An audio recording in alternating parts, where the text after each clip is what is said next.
We love when it makes it happen when it counts. That's right. He destroyed me because I blundered Am in I streaming Swiss. the right thing? Oh, I'm not. Why can't y'all see that on stream? I see black 1. I know Can you Gerald's see hit now? like I can see it 2,400 now, on yeah. chess.com. Well, I can see it.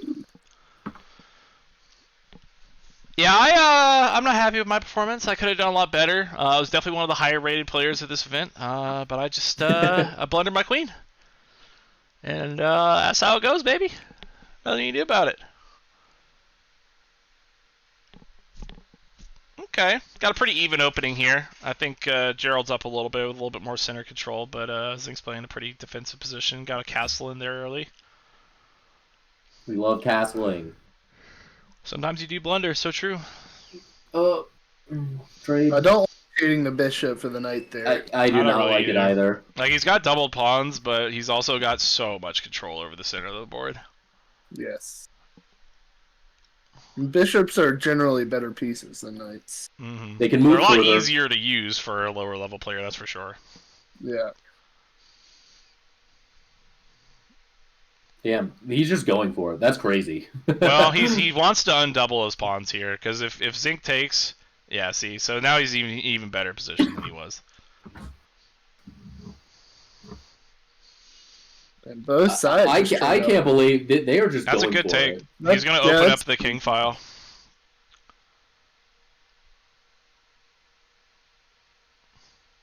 Yeah, but his other bishop is stuck. Yeah, that's the one thing that's a problem right now, I think, for Gerald, is he's not very developed. He's been played very aggressively, traded out very aggressively, and now both players don't really have anything else developed other than Zinc's queen being out. Holy shit, Zinc's whole left half is just... Yeah, it's just static. Stuck. Just static. He's not moved it at all. Both players are playing extremely aggressively, although I think this sort of style can work against Gerry because, as we saw before, Grant seems to prefer more of a lockdown, slow game where he wants you to force you to make a mistake. And maybe busting him up a little bit early will perhaps help mitigate that. Zinc is definitely not developing his pieces. It's very hard to develop a real attack without the use of multiple pieces. He needs to get this knight going. He needs to get this bishop going. Obviously, rook to the center of the board. Good move, yes, but he's got 6 pieces over there and haven't moved. That's a problem. He's got 6 of them. Okay, so there's actually a threat. If he takes with the pawn here, Gerald can win the queen, which I'm sure he sees right now. I don't necessarily see it. So now bishop takes H2. H2. Check, yeah, and then he just takes the queen. Yeah, okay. That's where the puzzles tactics goes in. Damn, Hunter's been doing his puzzles. That's where Gerald's been doing his puzzles. And maybe if Zinc developed the other side of the board and had something else covering his queen there, he probably wouldn't have been as susceptible to a check and then a queen take by discovery. Exactly. Yeah, he's got to really get his pieces out there. Ooh, what can he even do here? I guess he could do, pawn, or he could have moved his bishop to. Yeah, this game's E7. This game's looking hella over. There goes the rook. And yet again, he doesn't have anything developed, so he doesn't have anything that's covering those pieces over there.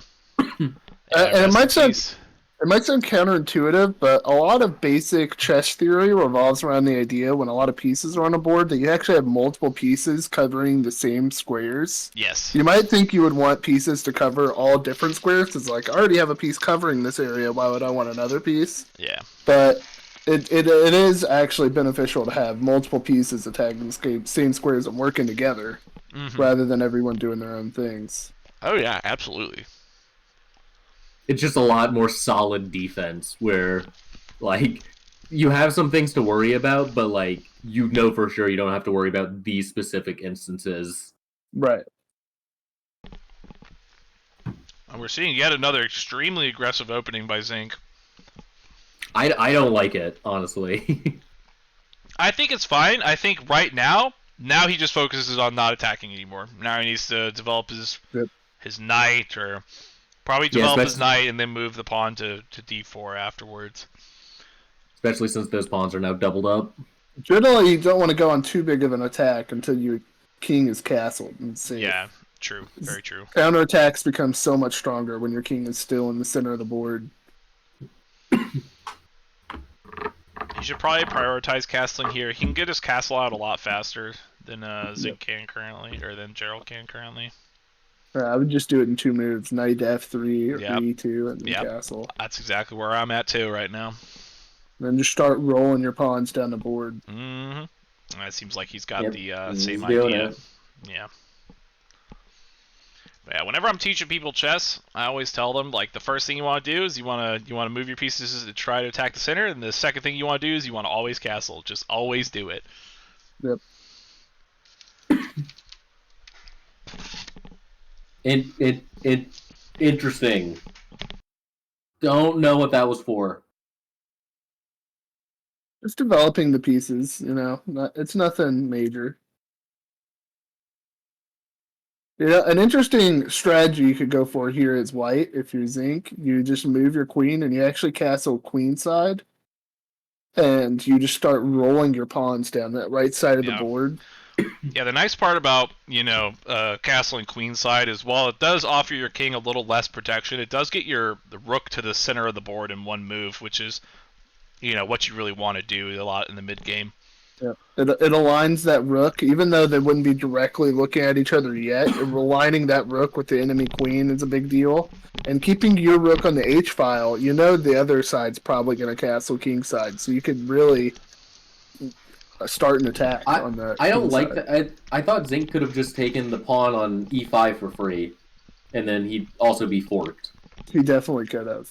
Right. But okay. I was just making sure I wasn't crazy because I was like, isn't that just the best move? Because then the pawn that's also on c6 would just be free. Yeah, the queen would probably have to develop to like c7 to defend that pawn. Yeah. No, he couldn't even do that because then he would just lose the queen. Or c7, sorry. Yeah. I misheard you. And I know Gerald wants this too. He's been grinding chess ever since this was announced. He's been doing his puzzles. He's been playing Josh. He's been playing Ryan in the Discord. Several nights a week, and he wants this, I think, and he's trying to get it right now. The pawn is still available for the taking. I think it's just free. I think he's got to see hanging. Oh my god! Just take your free meal. It's there. What's funny is if there was like a puzzle situation, that's one part where puzzles are kind of they don't translate always to real chess because like in a puzzle that there's a problem to be solved. Yeah, in a puzzle that's just a trap. Yeah. But whereas here it's just free pawn. Right. He can still take it. He can Yep, he'd still take it. Is other knights defended? He can just take it. I believe this is to try to bait Zinc to trade knights here and get that pawn to the center of the board. Okay, there we go. That's a good. He did it. Well, it doesn't work anymore because now the bishop's covering it, but the bishop is covered by the queen. Yeah, it's still good. Yeah. It was definitely a much better move 3 moves ago. Right. Yeah. And, Gerald doesn't necessarily want to take with the bishop here because that would open up that file and put a lot of pressure on his king that he probably doesn't want to have to think about this whole game. It's interesting. You're starting to see, if you look on the dark squares on that B file, the B2 pawn, if you remove those knights, it's a mate in 1. So there's definitely a threat there of threat brewing. It's a big threat. There's also a threat because Zinc's bishop right now can go to h6 if needed, and so if he was to trade that bishop for that knight, then that would have probably been a problem. But we didn't end up going to that reality. We're in a different one right now. I think Gerald really needs to find a way to defend that queen, because right now Zinc could just move knight to c4, and he'll be forced to move the queen anyhow, but I think it'd be better if he got ahead of it. Yeah. I really don't like that B3 move because now, as we know, the dark. I don't like it either. Yeah. The dark square bishop is one of the attackers, and now you've just completely weakened your dark squares in front of your queen. Yep, now there's just one less thing covering that space, and that is one of the pivotal pieces on the board. Both dark square bishops right now are in pretty good spots to attack. Should some lines open up here. I didn't see that move. What is he doing with that? Is he just covering? I think he's just covering it. I think he's trying to bait. He's one. I think you need to move knight to c4 here. Knight to c4 when there's no pawns there's no pawns that can directly attack that knight ever. Yeah. You know, that's always going to be the strongest outpost for that piece. As much as I hate knights on the rim, it might not be a bad idea. No, not knight c4, not a4. Move that center knight to the c4. Center knight. Okay. Yeah. Right, because then it would attack the queen. Yeah. Yep. Attack the queen. It puts it on its strongest outpost. Actually, it also allowed because right now his queen's kind of locked to that knight too, because that's the only thing that's covering it. The knight to a4 might be a better move. Not really. It would be a reasonable move. I mean, it's reasonable because you get a piece. You just limit your knights so much when you put them on the rim, because then they just can't cover as much. They only have like 2 moves or 2 or 3 moves usually. Really just leaving his knight hanging out there. Yeah, it really is. The only thing that's covering it is his queen, and that's stressful because now, like I said, his queen is just tied to it. His queen can't really go anywhere right now. Right. And I'm wondering how he's going to deal with this predicament that Gerald Gaming has put him in.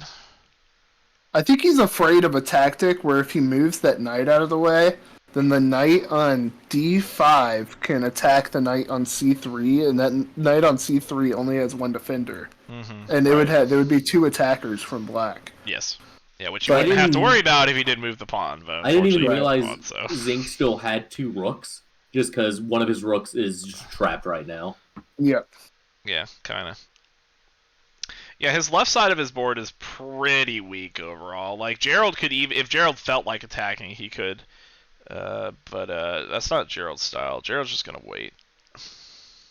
It's a reasonable move. I don't really know what he's doing with it though. I mean, he's just gonna. Gerald's just gonna. Oh. I think he was just trying to defend the knight. I thought he was just gonna take it with the knight. Oh, but it's covered by the bishop. Got it. Okay. So I mean, just trade. Right? Just take it with your. He could take it with the queen actually. He could. It might not even be bad, but. I was gonna say maybe like opening up that file for the dark square bishop would probably be good. But I think that's kind of a bit of a overplay there from Gerry, because that dark square bishop was putting a lot of pressure on Zinc, and now he can kind of move around a little more freely. The only thing I don't like about f4 is now the bishop can move to G4, and that is another very strong piece where it can't be moved by pawns, and it controls such a vital piece of the board. Yeah, you're not wrong. You always have to be careful leaving outposts like that. Yeah. He saw it. And this leaves us in a bit of an interesting position. If I'm playing here, I kind of like pawn to f5 a little bit, but he's covering he's attacking the rook right now. So he's gonna have to do something about that. I think I would personally do knight to e2. I know it's not the best, but knight e2. Maybe. Actually, the problem is you're just leaving yourself in a pin. Yeah. I would probably go rook f1 here if I'm thinking. Yeah. What are you thinking, Seth? E1, rook E1. That's what he played. That's probably what I would think about doing too. But now if you just place pawn to E6, and all of a sudden it feels like Black has the better position here. It does indeed. Black has a very solid structure. His pieces are great outposts. He can win a pawn here, but that's really all he's getting, because he can. Well, I'll have to see what the board looks like next turn. You can win a pawn, but. So he can win a pawn right here if he really wants to, because he can just trade knights and then. The problem is sometimes getting rid of your opponent's pawns, sometimes they're blockers. Yeah, exactly. To what your opponent wants to do. But if you get rid of that, then all of a sudden you move the rook onto the D file. You can't contest the D file because their bishop controls D1, and all of a sudden that rook just owns that file. Yeah, that's what I was thinking too, Seth, but there might be a better move on the board here. Now knight a4 is pretty strong. I think. Do you think pushing his pawn on the f-file might be any good? Just because he still has that dark square bishop, and he doesn't. He's going for the trade. He's going for the trade. But what I was saying is he's still got that dark square bishop, right? And if he pushes his pawn and opens up that file, he could threaten checkmate. Yeah, you could play knight, or it could play pawn f5. Yeah. And if he takes the pawn at all, and with the bishop or with the pawn, you could move bishop to h6, and that would be pretty hard to stop. Oh, is he gonna move the rook up now? Interesting. Seems like he's going for material here. Yeah, now if I were black, I would just play like rook f to d8 probably. Yeah, just get that piece finally involved. Yeah, for sure. I agree. You would lose a pawn doing that, but. Huh. Interesting. Does he trade the rook here for the bishop? I wonder if he even sees the checkmate setup. I feel like he hasn't, because I feel like if I was in this spot, I would just go for it right now. Because you're up by a pawn, sure, but like, I don't really think he can really stop it. Well, you can't do it right now because then you would lose the queen, right? Well, yeah, you definitely like. So now he's back. So like, I don't know. I'm kind of thinking about what the. If I were Zinc, I would probably go for the cheese. I would move bishop to c3 and go for the checkmate. Oh, he's gonna do it. He just did it. Yeah. He's just gonna move the pawn up though. He's just gonna move the pawn up. Yeah. Yeah. It does provide an extra defender on the a1 square though, because that looks like it's about to get blown open by this pawn. Like Gerald definitely sees that queen checkmate right now, so. Yeah, he sees it and he's thinking about it. I mean, I think his only move is pawn to f6, right? Yes. I don't really think there's anything else. I think that is only move. I think he's thinking about what to do after. The problem is, well, actually, this is a piece win, because if you move pawn to f6, then you can take the bishop right afterwards, because you have two attackers on that bishop. Yep. Yeah, and then worst case scenario, you just take a queen trade.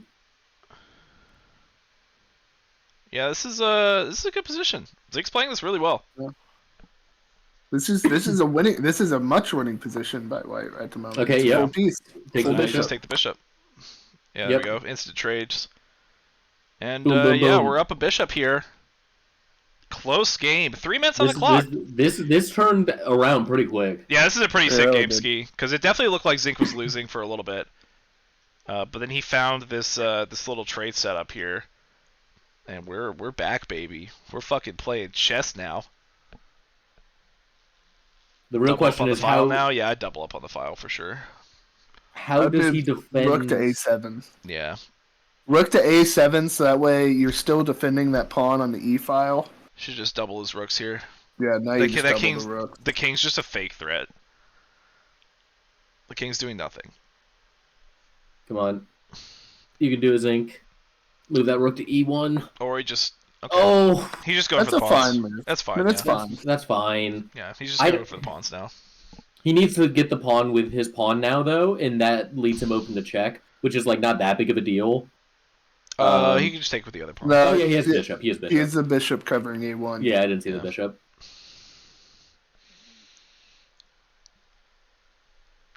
Honestly, it could be kind of a bait, depending on if Gerald's probably gonna see it, but. I mean, you could go for just checking and hope they don't see that their bishop's covering it.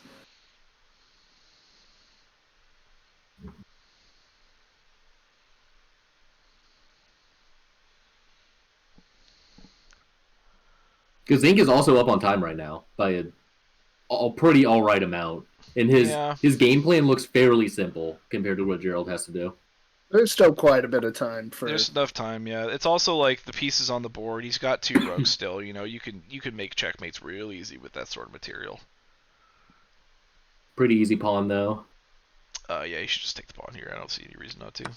Yep. Gerald should probably think about trading rooks here. I know he probably doesn't want to, but this rook's just going to be a problem. Uh-oh. What? We were disconnected. We're good? Oh, we're good. Interesting move. Interesting move. Looking like he's just looking to double up. If Black were able to make 2 moves in a row here, you could go Rook to A8 and then double up and then check on the bottom file. Yeah, it seems like he's looking for sure. So you just gotta hope that threat is still available. You know, Zinc's got to think a little bit now. He's got to think about how he wants to mitigate this. If I were Zinc, I might honestly move my king to B2. I would probably put my rook on B2 or A5. D2. I think rook A5 would probably be okay. I think it's okay to trade here. I just would not want my king in the corner, right? Or like, on the edge right now. That's not a great move, I don't think. No? I would still continue with your plan. You set up the threat where now you can play Rook A8, and then if they still doesn't respond to it, then you're going to get to win. If he doesn't play A8. There it goes. And so you just now hope we're going to need a king move here, yeah. Hopefully he plays like pawn B5 and makes this game interesting again. Yeah. Okay, there you saw it. There we okay. go. He responded. Fair enough. Now you just play Rook B8 or something, and I kind of get behind that pawn. Start I would pushing. kind of feel Rook E. Oh, I was gonna say Rook E1, but I still might say Rook E1. I'd go Rook B1 probably, but just get behind the pawn, start pushing. Rook E1 would be fine too. You could check him here. I don't think it gets him anything. Interesting. Now I don't like that. Yeah, now you're just advancing the protection of your king for no reason here. That bishop is pretty much a pawn right now. It's not really doing much. Yeah. Yeah, did not like that move. Check. Has to go back. Interesting. Decides to go towards the center of the board. Honestly, if I were Zinc, I might just put Rook to A1, go for the trade. Yeah, that's perfectly fine to just trade material when you're up. Yep. Simplify the board. There we go. That was a pretty good move. That was a good move. Bishop to B4 maybe. But now, now his rook is he just did it. Now you could advance the C pawn. You could have advanced the C pawn to protect. We're starting to get into time. They're getting a little nervous. Time pressure, yeah. You could have just does a safe move. It's just a safe move. No, but it was bad You can because check now. Yeah, now his bishop's hanging here. Yep. Well, his bishop was covered. Well, yeah, by the rook. Yeah, for sure. Yeah. Holy shit! This is gonna come down to time. It's probably going to come down to time. Look like yes, he's just taking pawns now, which is fair.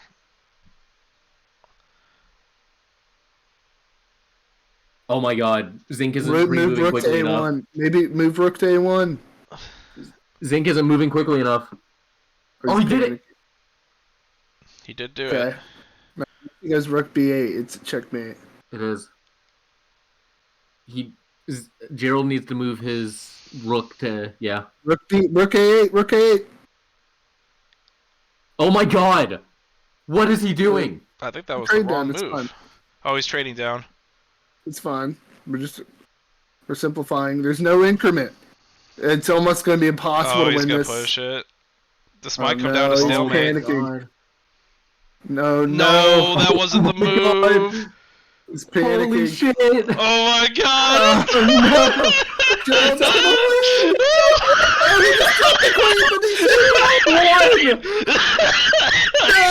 That's insane! And that is Dr. Gerald Gaming taking the tournament. Oh my goodness. Oh my goodness. And a heart attack finish. Ending. Holy shit. Oh my goodness. I can't believe Gerald brought that back. That's insane. Let's hop back in. What if I have? Do you know what home? Oh my goodness! And a heart attack finish. Gerald Gaming takes the tournament. GG's, man. That was fucking scary. That was so funny at the end. Those are great games. Zinc, my plan since like 2 minutes on the clock was to flag you. What? I mean, not like I was intentionally trying to, but just that you were winning too hard for me to come back. Yeah, no, actually, You had whenever a I start crazy winning, position. that's when I play the worst. I've been saying it. Yeah, and it's not played like really I was well, though. trying to, to flag you, but Did someone say dubs? I was just trying to play. Yo, and we not playing blunder dubs? anything huge. Dubs? I like this We just need one chess shit. more, and it seems like Zinc is done. Zinc's playing dubs? What? Okay, sure. All right. How do we feel about bracket format? I think I should maybe add more rounds to the round robin, perhaps. More Dubs? rounds would have been good. I think really- I think running at Swiss was good though. I think the bracket format was